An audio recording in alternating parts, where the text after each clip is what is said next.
Hello folks, welcome to the Land Tamer stream. It's good to be streaming again. I did stream yesterday, but of course, as many know, this weekend and today was dedicated to trying to get in another CCIE routing and switching written attempt, which I did, and I did not pass. I'm going to go over some of that in detail and give you my thoughts and where we go from here in a minute. This wallpaper of the day, though, this is from the SpaceX Flickr site. They actually published a shot from the launch yesterday, early yesterday. Really cool stuff. Great shot. But that's our wallpaper of the day. And I'll basically tell you about what led up to the exam, kind of what my thinking was. I did stick to schedule pretty well. You know, I try to focus somewhat on the process, right, and how to improve the process each time. So I did good yesterday. My intention was to go to bed, or stop studying early, like 8 p.m. I did not. I studied till, about 10:30, and didn't really take a break. Show up, interface, breathe. Hey, good to have you, man. Yeah, buddy, glad to have you here, bringing us along in your journey. So I was focused on the process, trying to take care of me and get the proper rest, and I think I did well on that. Like I said, I studied later than I planned to, but I still got in some good sleep, so that was important. My tendency was to stay up really late and all that, and keep on going, but I did good. I was faithful to the process. I got up, got ready, got everything prepared, and then had breakfast and did a little review, about 2 hours of review, 2.5, something like that. And that was just reviewing the memory drills. And what else? Oh, yeah, I decided to go into the exam. I said before, I think it was yesterday, that for CCNP that I would sometimes go and use the yellow marker board to put information down. I decided before the exam, I should go ahead and do just a real basic, quick hex conversion chart, since I don't have that memorized. Well, I had decimal, then I had hex, and then I had binary. And so I did do that. When I sat down to the exam, I wrote out just something to have as a reference real quick. Did not really end up needing it at all, but it was there. And I also was made sure this time to, of course, this is near 15 minutes from my home, so and not at a big event like Cisco Live. So I made sure I had, pen and paper, pencil paper ready immediately following the exam. Pass or fail. I had planned to take really good notes, which I did. They didn't have really anywhere for me to do that there. Yeah, the mentors. This was pretty close. This is not the closest, but the closest is only like a mile or less closer. But they had more slots available, and that's why I chose them. But yeah, I was able to come out, and man, I wrote some really good notes, really quick. And then on the way home, riding on the way home, I thought of some more things. So as soon as I got home, I came inside and I pulled out Notepad and I just wrote down, I think I probably got 50% of the exam in a document right now.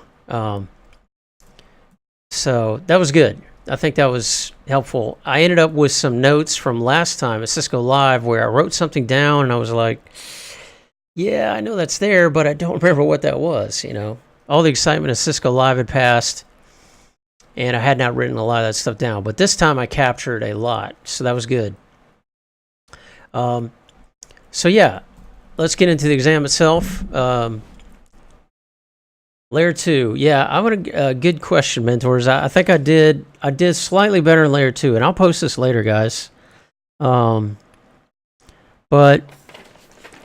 basically, first we'll talk about the facility. This has never happened to me before. Maybe it was an omen, but I got there early. Everything I planned to do before. I actually rode by the building, like an hour and a half early, and stopped at a nearby coffee shop. Coffee shop was great. Found a new coffee shop. That's cool.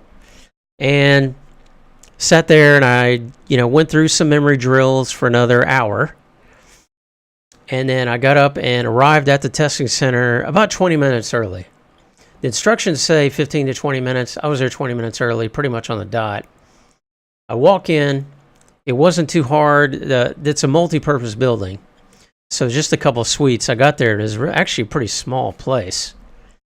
I got to the suite, and one door, they had two doors. One door said, go check the other door. I walked down to the other door, pulled the doorknob, and it was locked. It's like, okay, well, maybe someone's just a little late for coming back from lunch. This has never happened to me at a testing center. But I knocked, really hard on the door. I went to the other door, knocked on that. I called the number, and the phone started ringing inside the office. So like, oh boy, this is not good. So, 5 minutes pass, 10 minutes pass, 15 minutes pass. Finally, it's 1:30, which is my scheduled time. And yeah, this is not good. So I start thinking, shoot, what am I going to do? So I started looking up Pearson VUE, trying to find a contact at Pearson VUE so I could call. I was determined to take the exam today. I mean, it was 1:30, and I know it's not easy to get slots, but, maybe I could call Pearson VUE. Orlando has 3 or 4 testing centers. They're spread out, but I thought maybe, just maybe, I got the day off for this. It was hard enough to schedule a day off between not having many people on on-call rotation. So let me see what I can do. And first of all, to get the phone number, you got to log in to the Cisco site. And I get there, and I start to find some contact information, and then somebody walks up, and she says, oh, do you have an exam? Is no one here? I'm like, no, nobody's here. This has never happened to me before. Mentors, do they give you an extension time if you start late? Never happened to me either. Yeah, they do. Apparently, it's at the discretion of the testing center. So by the time I registered, they took a photo. I signed the documents. I put in, they had lockers for my stuff, and I sat down. They only had 2 testing computers. One of them had a error about Windows updates, Windows 10 updates, and they couldn't even log in to Pearson VUE site. I'm like, oh man, that's not going well. I'm like, I'm fine to use the other computer. They went over there, and they finally got me logged in. It was well past like 15 or 20 minutes. But it still allowed them to register my name, pull up my name, and initiate the exam. So it was fine. Yeah, Windows, exactly. This is an interesting testing center, folks. I will not return to this one, for sure. So that was the beginning, but, I didn't let it get to me. By the time I sat down for the exam and I started reading the instructions, I read, pretty much most of the instructions. I did confirm that you do get partial credit for some multiple choice, multiple answer questions. Show says, when I was taking my test, testing center crashed. It's Cisco Live memory. I remember that. And I thought about that. That's the only other example I remember of anything like that happening. I've heard stories about the practical exam, and especially the mobile lab. I have heard some stories about that, especially in other countries. But anyway, this has never happened to me, and I've taken a fair share of exams. Oh no, that would be definitely nerve-wracking. Don't jinx me, guys. Exactly. Yeah, don't give me anything else mentally to think about. But anyway, I got down there, got down to business. I filled out my little chart, my yellow marker board, like I said, and I was ready to go, ready to get started. And this time I got 100 questions. So it was easy to split them up. I knew every half hour I need to answer 25 questions. And, obviously, as far as topics go, I can't really go into details on that. I will just say in brief that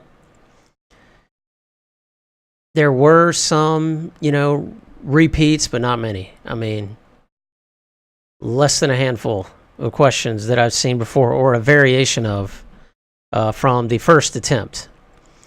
As a matter of fact, a lot of this stuff is a lot of the material that was covered were things that I really was not adequately prepared for.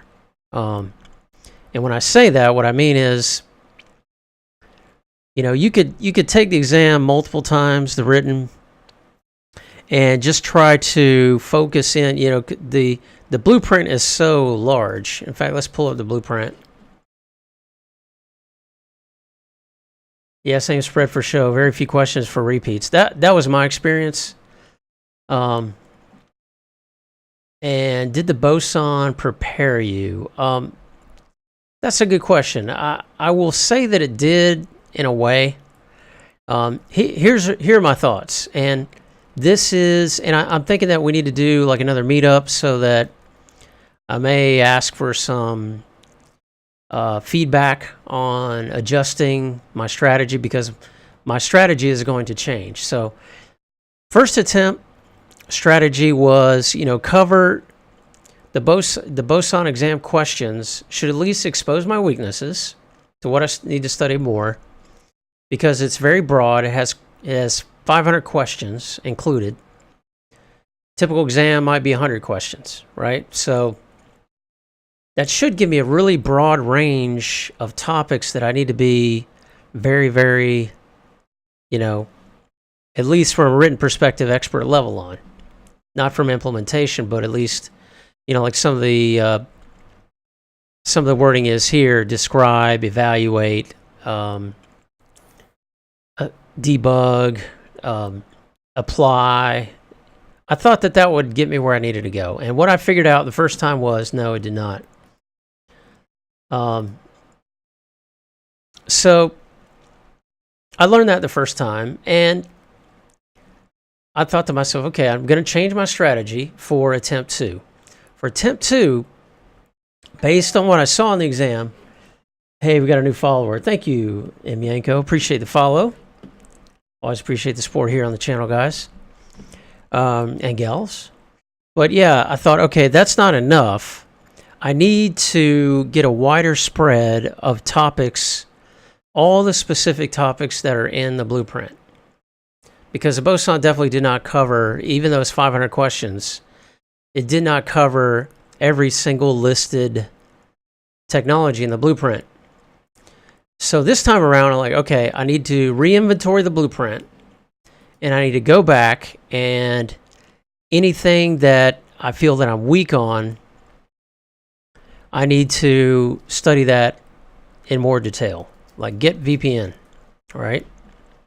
Describe get VPN. There's one line of that in the blueprint, and there's a lot of material like that. ATOM, general principles, right? So there were a lot of lines in here, a lot of mentions of different technologies that even after reviewing boson, I felt like I can't really answer a lot of general principle questions about layer 2 tunneling protocol version 3. So that's what I did. I started hitting each of these lines in the blueprint in more detail. And to do that, I used whatever material I could find, whether it was I leaned heavily on the Cisco certification guides, and I leaned heavily on just Cisco documentation and Google searches, to be honest. And after doing that, I pretty much covered, some of these still say C, but even though they say C, I still studied and tried to hit all the perceived gaps. And I think I did a pretty good job on that. And I have to say, trying to have a very unbiased view of my first attempt, it really helped me learn more about these technologies, which is good. That's the purpose, right? So I have learned a lot in the last 6 weeks, and basically my gap between attempt 1 and 2 is 6 weeks. I hit a lot of these gaps, and I have learned a lot. I mean, I've studied a lot. I haven't taken any breaks. And I feel like a much better, well-rounded engineer, thanks to the lessons I learned from the first exam. Definitely looking forward to another circus meetup. We can discuss strategy, catch up. You're going to take 90s day to refresh and deep dive, Lan. 90s days. Yeah, I do need to refresh, that's for sure. And that sounds like a good idea. I would like to run some strategies by you guys, because what I have learned in this iteration of the written exam, 90 days, yeah. Actually, my retake date is August 8th. Yeah, so August 8th is my next available retake date. I think it's different with the... You might be referring to mentors taking the written after a lab exam fail. I'm not sure. But yeah, you get basically whatever, how many days that is, 16. So there's something, though, that I learned from this attempt, and that is, even though I think I hit all of these, and for most of the questions I got, for items that are specifically mentioned in the blueprint, I felt I did pretty well. And I feel like if all the questions were explicitly listed technologies, that I may very well have passed. There were some that I missed later on that I looked up. I thought, okay, I should have got that. I didn't. I knew that. I should have got that right. But what I've learned on this one is, remember, this blueprint is like your job description at work, right? What is always at the bottom of your job description at work? Almost every job description is going to say this. And other duties as assigned. There's always a catch-all, right? And it's like, if it's something that we didn't mention already, we're just saying we could test you on that anyway. The catch-all, it's like an implicit deny at the end of an access list. So if you look at the blueprint, here we go. Explain general network challenges. All right. Explain TCP operations. I'm going to be honest, folks. I got hit in this exam with quite a few, I'll say acronyms, I'll say technologies, whatever you want to call it, that are not listed. They're not explicitly listed on the blueprint. I did experience that in the first exam. And again, this could be just my perception. There is one acronym that I saw on the first exam that to this day, I cannot tell you what that acronym is. Like part of it was just floored me. Like I've never seen that before. I don't know what it is. I'm going to have to guess. And even when I took notes afterwards, I did not remember what that was to even look it up. I did not get that again in this exam, because if I did, I would have recognized it. However, folks, I got hit, especially in the evolving technology section, with some things that are not explicitly listed. Okay, not just evolving technologies, but in VPN technologies. Let me tell you, folks, there were some acronyms thrown in there and some 802 numbers that I can't say that I've never seen them, but if I've seen them, it's been a long time, and it wasn't when studying for the CCIE written. So I don't want this to be negative either. I don't want to turn this into, a gripe session or anything. I will say I have a much different attitude this time because of my expectations. So about halfway through, I knew I was probably not going to pass, but I thought there was a remote chance, only because the first attempt, I thought I was going to make like 500 on the score, and actually came within 40-something points. So I thought, okay, I'm not discouraged. I know I'm probably not going to pass. And then actually in the latter half of the exam, I was already short a little bit on time. Like at 1 hour, I think I was at 40 questions. So I was a little behind. The catch up. No, man, it's never about the destination, yet the journey. Absolutely, absolutely. That's the way I look at it too. You know, I mean, one thing I'll say is, I thought I might have a chance, but at the end of the exam, I was pretty sure I failed. And as I waited for the result, I was already thinking about, okay, what do I need to do? I need to take really good notes, and what's going to be my next strategy. You know. So I scored a 734. So I was 70 points off this time, which is, I think last time I was 48 or 54. I always forget. So it actually was a worse score. Thank you, Dimitri. I appreciate that, man. I think so. I think so. I'll tell you one thing. Cisco is going to make me a better engineer by the time this is all done.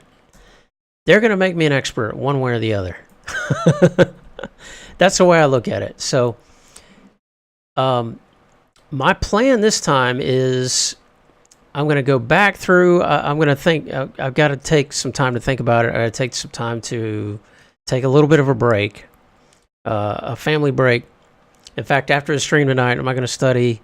I'm going to watch some TV and just chill. Maybe catch up on social media. I've been on radio silence. But I think going forward, what I'm going to do is I'm really going to focus on going back through the blueprint in a little more thorough way, right? L. Harrison is glad to see you stream regardless of outcome. Yeah.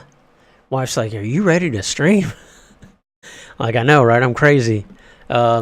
But I don't know. I feel this camaraderie with the community, and I knew people were waiting to hear what the result was. I'm the same way. Like even here in Router Gods and other places, I'm like when you know someone's like when they're in the middle of taking an exam, or if they're waiting on their results, you're like you share that nervousness, right? You share that anxiety, and so I wanted to get on here and provide some relief. But yeah, you haven't actually failed. You may have lost this battle. The war's still going. Absolutely, L. Harris. That's the way I look at it, because like from the first fail to this fail, I have learned a lot. I've really learned a lot. And that's what I intend to do is these gaps. This exam identified quite a few gaps still. I intend to fill those gaps, bolster those weaknesses, and do even better next time.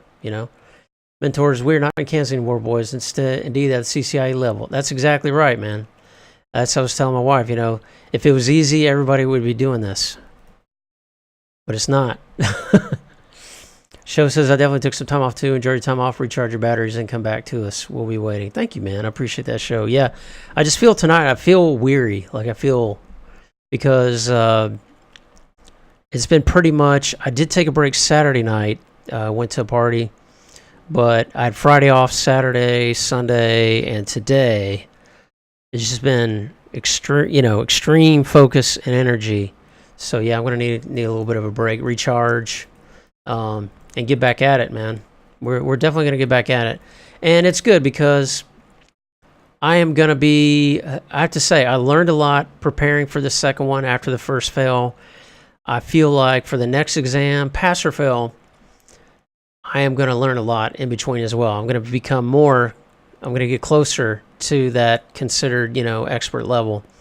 So what I plan to do is, I think kind of what I did last time is I went through I relied heavily on Boson for the first one. For this one, what I did, I think I somewhat cherry-picked through the blueprint and did, deeper dives, as I called them, and I did some presentations on this channel. I kind of skipped some areas, and I graded myself, and I just went to the C's.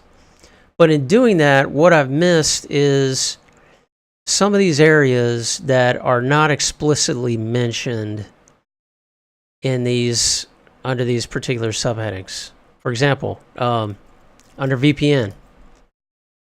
And again, like I said, I'm not going to go into specifics, but VPN technologies was my worst last time. Last time I scored a 45%. I did a little better. I got 55%. But let me tell you, there were a lot of VPN technologies. Everyone that is listed here, y'all saw me go through each of these. 6 and 4, 6 to 4, ISOTAP, 6RD, 6PE, 6VPE, wireline, basic L2 VPN, L2 TPv3 general principles, Atom general principles. I went over all of these. MPLS, VPLS general principles. There's a lot in here in general principles that is not explicitly stated. That is a VPN technology. And let me tell you, folks, Cisco will not hesitate to throw a detailed question on those into the exam. Show says, I definitely took some, a pack of chaos. You're working hard on getting this done, mate. Think you get it next time. Yeah, I think so, man. Each time I'm going to learn something, that's for sure. But yeah, I probably did, like a little bit of whack-a-mole.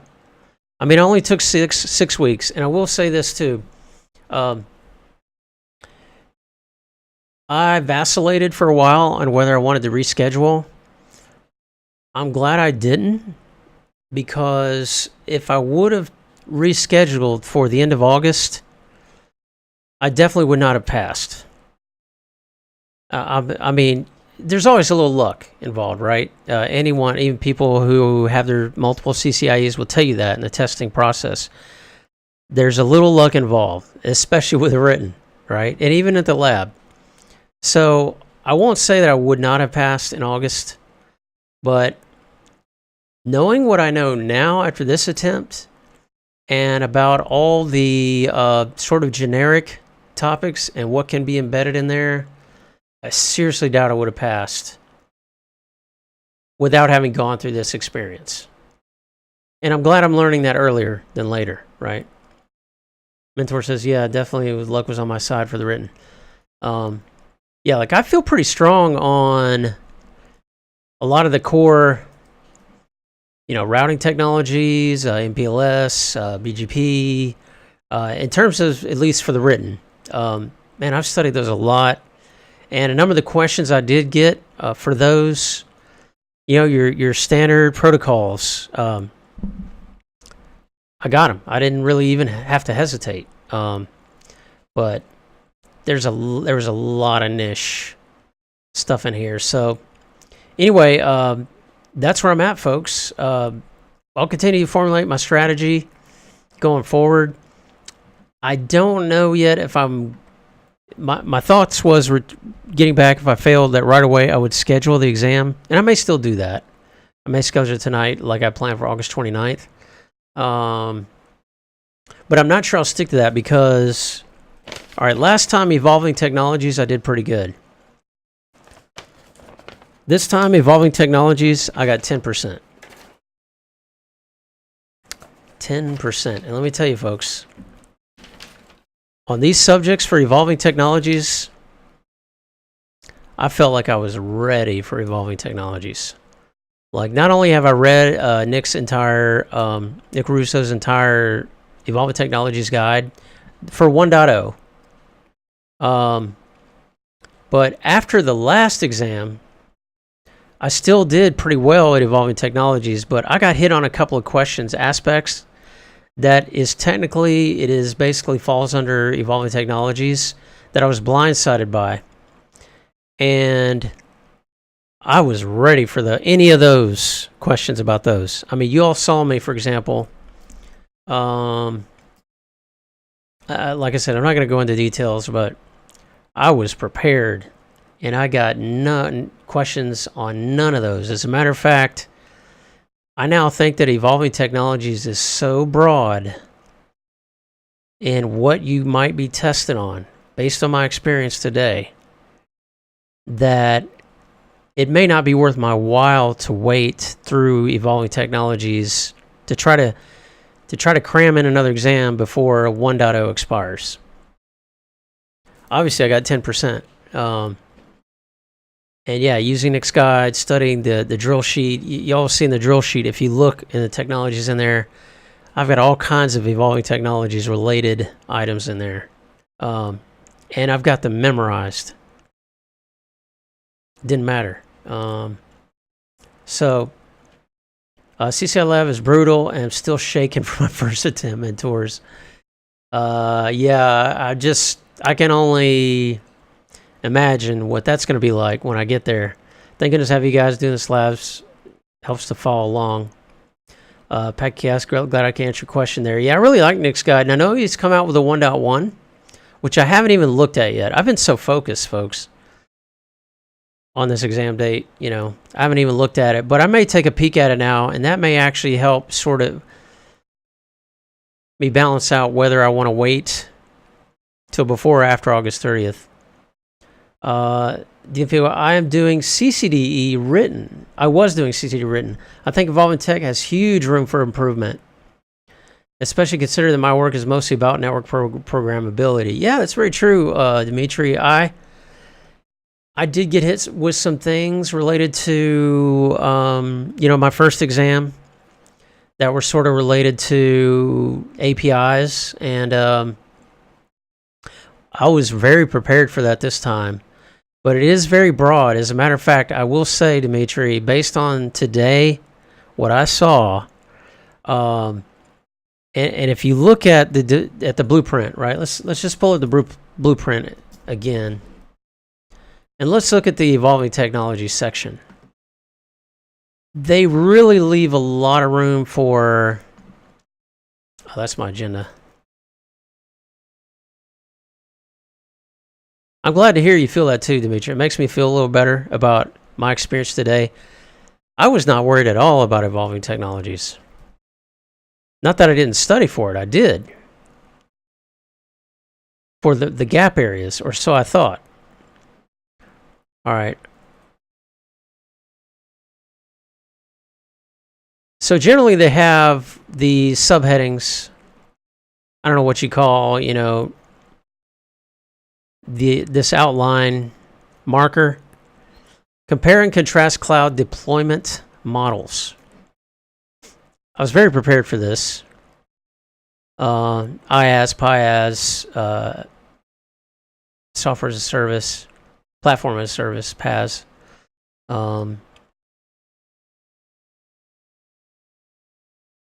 Describe cloud implementations and operations, automation, and orchestration. How broad do you think that is? Oh, new one is even broader.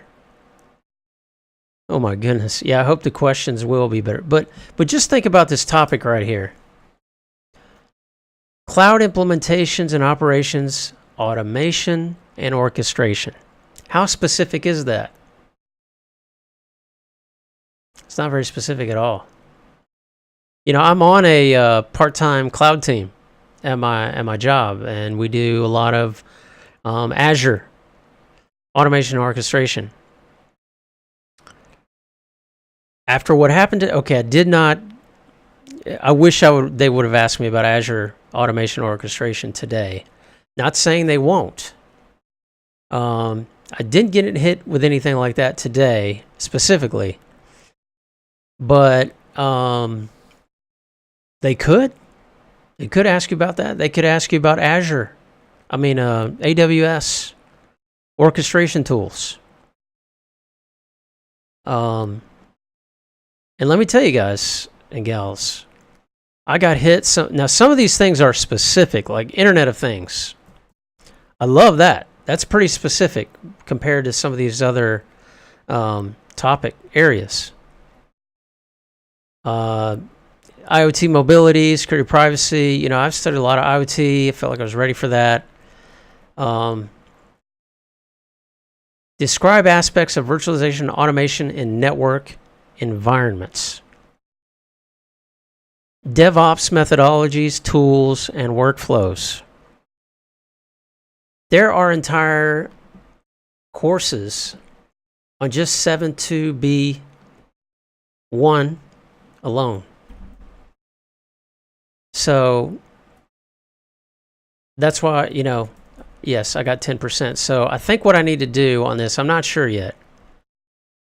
I'm not sure how to cover what might be needed for this for 7.2.b.1. Or, API, describe functional SDN agents. Scripting. SDN scripting.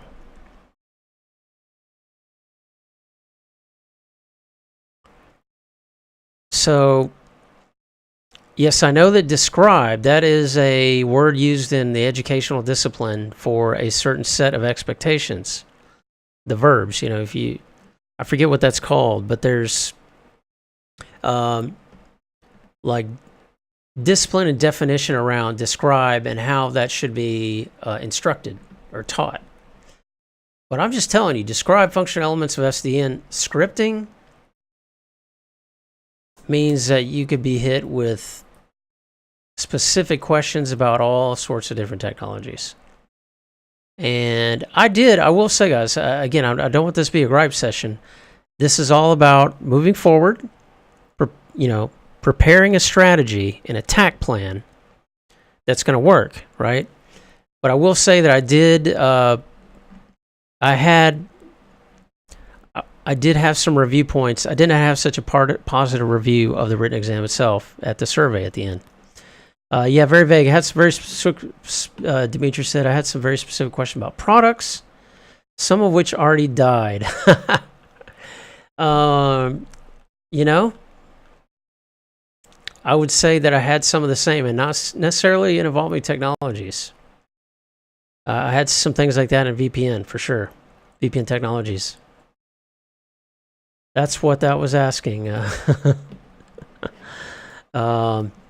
So yeah, very, very broad, and as I say, probably there's luck involved, and there's probably, I don't know. Let's see, Dimitri, I was doing a CCI route and switch written at CLS 17. It did written at CLS 18. I failed the evolving text section twice, less than 50%. No prep, but again, some of my work in the area would help. Apparently it didn't. Well, that was my thinking today too, and I was doing, post CCI, post fail strategy, talking to my wife about this, trying to describe to her, it's not a networking person, but just kind of trying to describe sort of the broad reach of topics.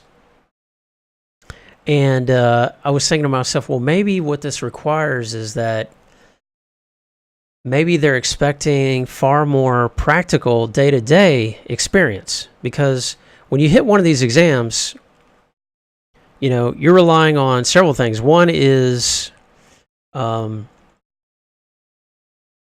obtained through regular learning practices and knowledge obtained through practical experience. So at an expert level, you should have some combination of both, right? I was thinking to myself, how is it possible to cover such a broad range of study topics unless you are you have photographic memory or something like that, of course. Maybe they're expecting more of a generalist sort of practical experience discipline. I don't know. Maybe that's what the expectation is. I'm not sure, but we'll see. We're gonna strategize on it. I'm gonna arrange a meetup, folks. Post fail crash meetup, strategy, regroup, huddle, meet up like we've done in the past, maybe for next week, and get your thoughts. But yeah, I feel okay, guys. I feel good. My wife's like, "Are you upset?" And I'm like, "I'm fine." That's the big difference between this fail and a fail 6 weeks ago, is my attitude. Like, my expectations were, I knew this was going to be difficult. I'm being very aggressive to just wait 6 weeks. It's very likely I'm not going to pass, and I'm okay with that. Because I have become a better engineer. I have broadened my knowledge on quite a few different technologies. And with another fail, the good thing is about a fail is that now, if you take really good notes, you have identified more gaps that need to be filled. So I know those gaps now. I know a lot of those gaps, what they are very specifically, and I'm going to be honing in on those. You patch a few more gaps, maybe you're ready for the next time. Mentors, I'm one of those guys deep dives, always learning and watching tutorials and training, which I must say has definitely helped on broad topics, not including Cisco, maybe my edge. Yeah, that's true. I noticed you get a lot into security, and you're still working on the written, blue team pen testing. And I think that, too, in my job, having dealt with, I'm a load balancer SME, so I've had to work a lot with developers and with HTTP, layer 7 traffic, SSL negotiation, SSL handshake, encryption ciphers. As a matter of fact, I don't have a lot of overlap right now with my current position and with what is on this blueprint. But those do help me. It's still network engineering. And of course, with evolving technologies, I am doing, IaaS, PaaS, IaaS, PaaS, platform service, infrastructure service, software as a service. I've been working on that in a dedicated team for a number of months now, so I'm very familiar with a lot of that. Dev, yeah, YouTube is great for learning as well. Yeah, YouTube. So anyway, that's my wrap up, folks. Sorry to keep everybody, kind of hanging out there on what was happening. I know there's anxiety associated with that. I was just so focused on radio silence. And when I left the testing center, I rode my motorcycle, so I had to pull out pencil and paper and stand out under the blazing sun, and I didn't have any time to even check my phone or do anything. My phone was off. And I wanted to get back home as soon as possible, record everything down, get something to eat, hang out with the wife. So, Show says, thanks for inviting us into your... You're very welcome, folks. And thanks for inviting me into your homes and places of work or wherever you are right now as well, and chatting with me. And that's always a big help. I knew... One thing I knew when I got home is I need to check in with the peeps on Discord, because they're going to be expecting and want to know, and they're going to be cheering me on. And y'all have been such great mental, emotional support and encouragement that it's been a big help. And have to say, Show, your experience has helped me a lot, because in Discord, after your second fail, when we did that meetup and you kind of related your experience, I'd already seen somebody go through that. So, and then of course you passed on your third time when you weren't really expecting to. So that has helped me a lot. Having watched that happen has prepared me mentally and emotionally as well. So I appreciate you sharing as well. Mentor, say, man, enjoy your free time, definitely fresh batteries, and you will stay hungry. Nail again. I'm so hungry, man. I actually thought about Sunday night. I want this bad, and it's going to happen. It's going to happen. They're going to make... I'm going to pay Cisco, but one way or another, they're going to make me an expert. So yeah, you guys have been very motivational. Thank you for spending your time with me this afternoon, this evening. Wish all the best. I will continue the stream schedule. So I'm going to do some battery recharge. Won't be studying a lot, but I will be still checking in and offering my thoughts and checking in with you folks. I refuse you to study tonight. Yes, sir, Show. Deal. I will follow those orders. Sure enough. Actually, we're going to go watch that show, that new HBO show. We've been waiting to watch the last episode that came out last night. Shortcuts, or I forget what it's called, man. There's a couple of really good HBO couple shows going on right now. This one is quality, man. I mean, it's definitely going to be one of those, like, Emmy.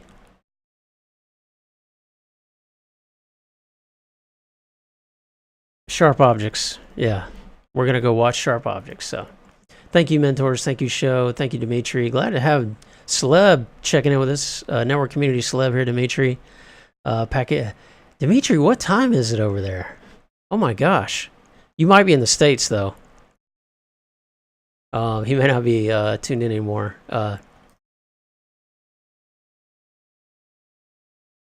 Oh my gosh, 3. Yeah, I'm not sure what time zone you're in, but that is amazing. Gosh. Guys, somebody who inspires me, folks, is Dimitri for sure. Like, I've been watching the stream. I think it was weekend before last. I asked Dimitri, like, Dimitri was tired at CLUS, and he was going on all cylinders. He was everywhere, giving presentations, meeting with customers, and hanging out afterwards socially with the community. I was like, Dimitri, when are you going to get a break, man? He's like, I don't know. I want to take a technology break. And then I asked him weekend before last, Dimitri, have you had a vacation yet? He's like, no, I haven't had a vacation. And he's traveled to the States and back. And I was like, oh man. So, you're an inspiration, Dimitri. I appreciate it. I've always told, I'm so interested in programmability that I've always said, that's what I want to be Dimitri when I grow up. So, Pack of Chaos. Oh my gosh, 245. You guys don't play around. Well, thanks for hanging out with me, folks, and good luck on all your endeavors. We're going to keep vlogging the journey here. We're going to start a new countdown soon, and we're going to win this battle. So thanks, folks. Y'all have a great night, and we shall see you. We'll be back here tomorrow. If all goes well, we'll be back here tomorrow in the Land Tamer stream. And thanks a lot, folks. Y'all have a great night. Appreciate all the support.